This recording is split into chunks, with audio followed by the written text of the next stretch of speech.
여러분 안녕하십니까? 오늘 우리 함께 나누실 말씀은 마태복음 6장 9절입니다. 그러므로 너희는 이렇게 기도하라. 하늘에 계신 우리 아버지여, 이름이 거룩히 여김을 받으시오며.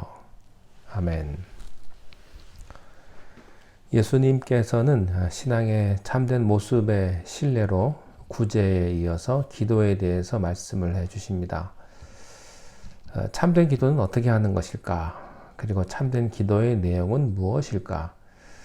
이것이 예수님께서 말씀하시고자 하는 요점입니다. 기도는 사람 앞에 하는 것이 아닙니다. 하나님 앞에 하는 것이 기도입니다.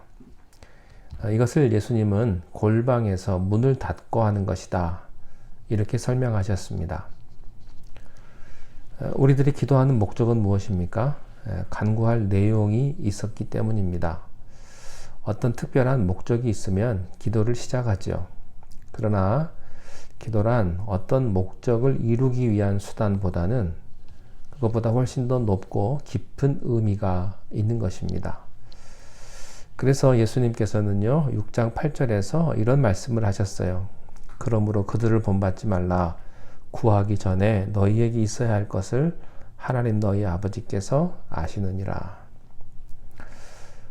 기도하는 모든 사람들은 이 말씀을 믿어야 합니다. 구하기 전에 우리에게 있어야 할 것을 하나님은 아십니다. 그러면 기도는 무엇이겠습니까? 단순한 간구 이상의 것입니다. 하나님과의 생명적인 관계고, 살아있는 관계고, 교제고, 사랑의 대화입니다. 단순히 내가 무엇을 얻기 위해서, 단순히 내가 무엇을 바라기 위해 하는 것은 기도의 전부는 아닙니다. 부분적일 수는 있습니다. 그것은 살아있는 교제와 생명적인 관계와 사랑의 대화의 하나의 결과물일 뿐입니다. 예수님의 기도를 보십시오. 예수님의 기도는 무엇을 얻기 위해 하는 것이 아니고요. 하나님과의 생명적인 관계를 얻기 위해서 예수님은 끊임없이 기도를 하셨습니다. 그래서 새벽에 기도하셨고요. 밤이 새도록 기도하셨습니다. 히브리서 5장 7절 말씀에 보면 예수님은 심한 통곡과 눈물로 간구와 소원을 올렸다고 기록이 되어 있습니다. 예수님도 눈물을 흘리고 기도하셨던 것을 보면 그렇게 기도해도 괜찮을 것 같습니다. 왜냐하면 예수님이 실제로 그렇게 기도하셨기 때문입니다. 예수님의 기도의 방법은 어떠했습니까? 언제나 은밀했습니다. 사람 앞에 보이려고 하지 않으셨습니다. 자, 그렇다면 기도하는 사람에게는 어떤 일이 일어날까요? 첫 번째, 기도하는 사람은 사람에게 하는 것이 아니고 하나님에게 하는 것이기에 항상 하나님을 생각합니다. 그것이 기도하는 사람의 첫 번째 특징입니다. 기도를 계속하는 사람은요, 예배를 드리면서도 하나님만을 생각하고 있을 겁니다. 그러나 기도를 평소에 안 하는 분은 예배를 드리다가도 예배 끝나면 어디 갈까? 딴 생각하실 겁니다. 쉬지 말고 기도하라는 말은 쉬지 말고 하나님을 생각하라 라고 바꿀 수가 있습니다. 두 번째, 기도하는 사람의 특징은 무엇입니까? 기도하는 사람은 그의 마음속에 이 세상을 생각하기보다는 천국에 대한 생각을 가지고 있습니다. 천국을 매일 생각하는 사람에게는 어떤 일이 일어날까요? 삶과 죽음이 구분이 없어집니다. 왜냐하면 현실이 천국이요, 천국이 현실이기 때문입니다. 천국을 생각하고 있는 사람은 죽음이 두렵지 않습니다. 죽음이란 무엇입니까? 천국을 들어가는 문입니다. 문 여는 겁니다. 그게 죽는 겁니다. 죽음이 두렵지 않습니다. 그의 삶 속에는 날마다 천국이 있고 하나님이 가까이 있기 때문에 세상의 많은 일들을 그렇게 심각하게 생각하지 않습니다. 어떤 사람은요, 사는 것을 보면요, 두 주먹을 그냥 꼭 쥐고 그렇게 사는 분이 계십니다. 긴장을 하고 사시는 분. 그래서 절대로 손에 안 보려고 하고요. 속지 않으려고 그러고요.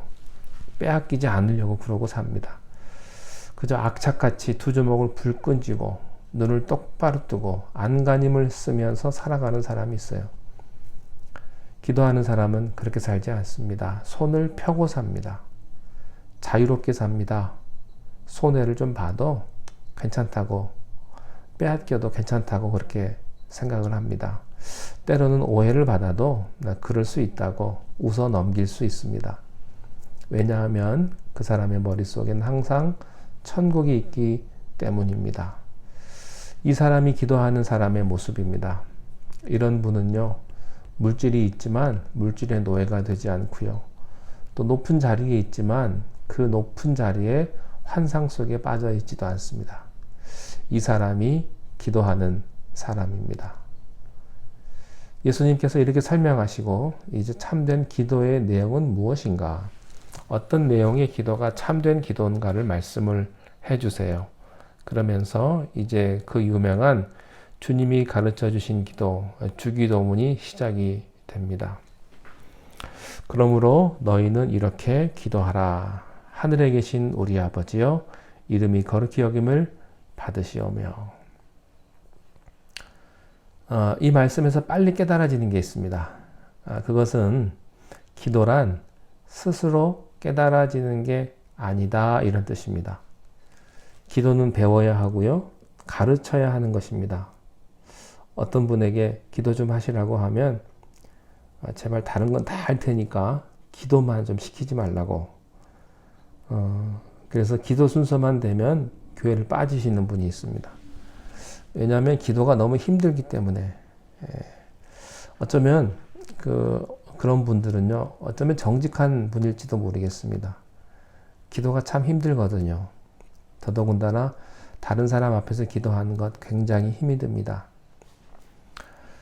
또 말 잘하는 거 하고요, 기도 잘하는 거 하고는 다릅니다. 기도는 그렇게 쉽게 느껴지지가 않습니다. 왜 그럴까요? 기도를 안 배워서 그렇습니다. 기도는 자연히 하는 게 아닙니다. 그저 술술 터지는 게 아니에요. 예수님에 의하면 기도는 배워야 합니다. 그래서 이렇게 말씀하셨어요. 너희는 이렇게 기도하라 하셨습니다. 기도에는 요점이 있습니다. 내용이 있습니다. 그리고 순서가 있고요. 꼭 해야 될 내용이 있습니다. 그것을 해야 참된 기도가 되는 것이죠. 한 가지 제가 말씀을 드리고 싶은 건, 우리 교회에서 대표 기도를 하시는 분들 기도를 들어보면 자주 이런 기도들을 많이 하세요. 부족한 제가 대표 기도를 하게 해주셔서 너무 감사하고 죄송합니다. 대표 기도 하실 때는 그런 기도는 안 하셔도 좋을 것 같아요. 내가 기도를 하긴 합니다만 내가 다른 사람들을 대표해서 하는 것이기 때문에 자기에 대한 내가 부족하다든지 또 내가 기도할 수 있어서 감사하다든지 그런 내용은 대표 기도 때는 안 하시는 게 좋을 것 같습니다. 물론 개인 기도 하실 때는 그렇게 기도하시는 게 좋죠. 그러나 대표 기도 하실 때는 그런 내용들은 빼시고 공통적으로 우리가 함께 기도해야 되는 것들, 하나님에 대한 영광과 하나님에 대한 찬양, 그리고 하나님의 뜻이 이루어지기를 간구하는 것, 여기에 집중을 해서 우리가 기도하는 게 좋을 것 같습니다. 이제 예수님께서는 그 내용들을 이제 오늘부터 한 가지 한 가지씩 우리들에게 말씀을 해 주십니다. 계속해서 우리 주기도문에 대해서 우리 함께 공부하도록 그렇게 하겠습니다. 자, 오늘은 여기까지만 말씀을 드리고요. 내일 또 만나도록 하겠습니다. 기도하겠습니다. 하나님 아버지, 우리가 기도할 때에 사람 앞에서 기도하는 것이 아니고 하나님 앞에 기도함으로 하나님을 생각하며 오직 하나님께만 드리는 기도를 하는 우리가 되게 하여 주시옵소서. 참된 기도를 하기를 원합니다.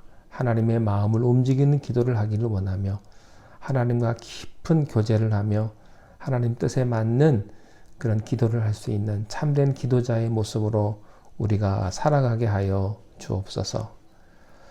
예수님의 이름으로 기도하옵나이다. 아멘.